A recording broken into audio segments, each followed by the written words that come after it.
welcome to another spectacular Java programming lecture here on video with me, Professor Mimi Rasky.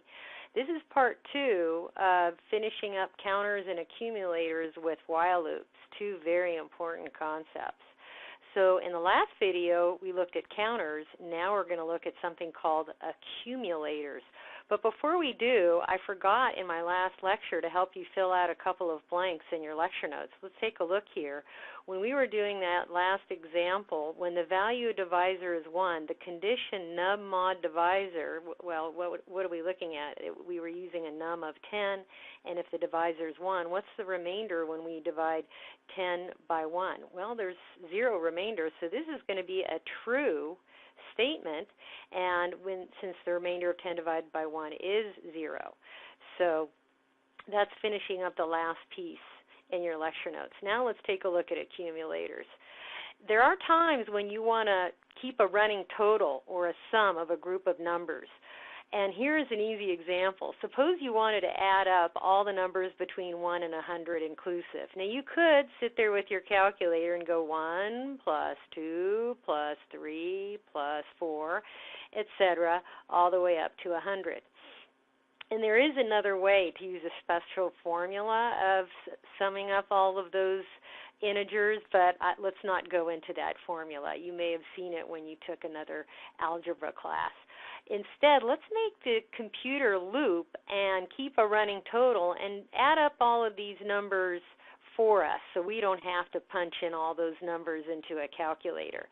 So we'll first start with our accumulator, which is named sum, and you always want to initialize your accumulators, traditionally to 0.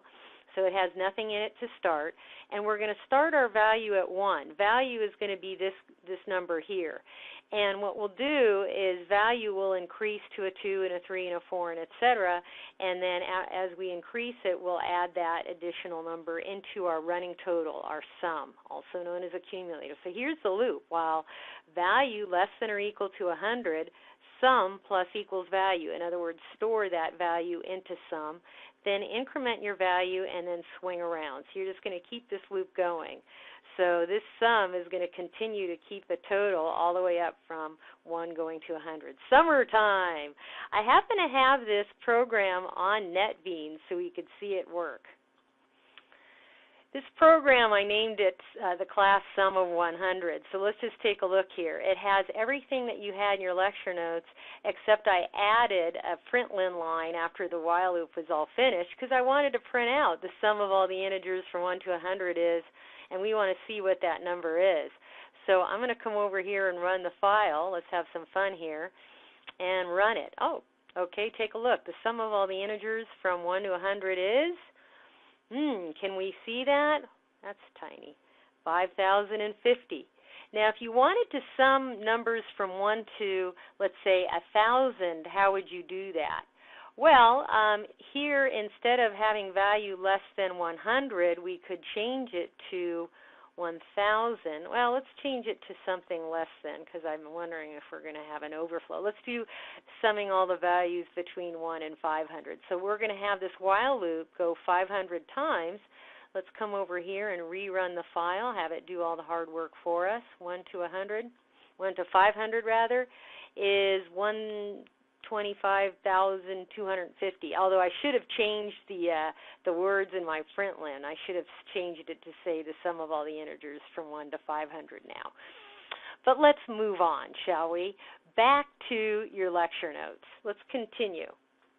In example 10 here, we're looking at using both a counter and an accumulator in the same program. This is very common, and you're going to be doing this in a lab, so you may want to focus on this particular example.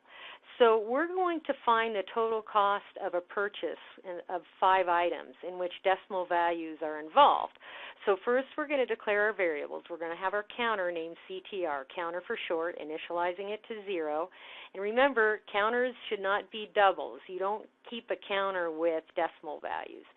However, the price will be a decimal value, and so will the total of all those prices. So we're declaring 2 additional variables, and notice that our accumulator, which we're naming total, is initialized to 0.0. That's actually okay, but you could have just put 0 also. It's okay to put an integer into a decimal value. And then we're going to declare our scanner, keyboard equals new scanner, so we can ask the user at the keyboard to enter in the prices. So let's fill in the blanks here in this example. This is going to be our loop. So the while loop is going to check as long as the counter is less than 5, because when you can't, the counter is starting at 0, and a lot of students think, oh, this should be less than or equal to 5. Well, no.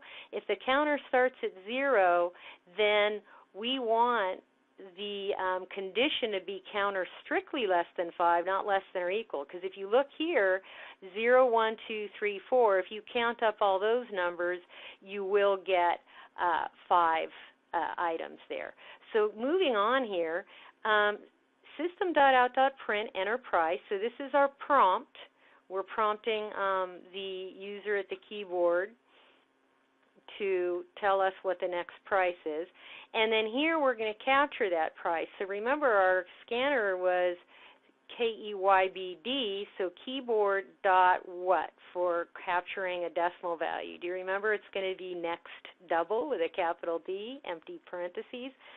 Now we want to keep a running total here. There's two things you can put here. You could either put total is equal to the previous total plus price, or you can use that combined assignment operator, which is the shortcut, total plus equals, which is my preferred way of doing it, total plus equals price.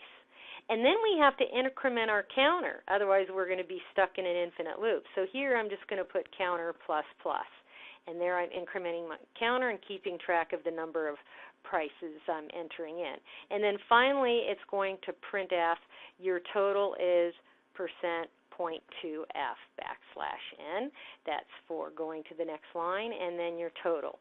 So in closing, remember counters always have to be integers, but sums can be either ints or doubles depending on what it is you're summing up.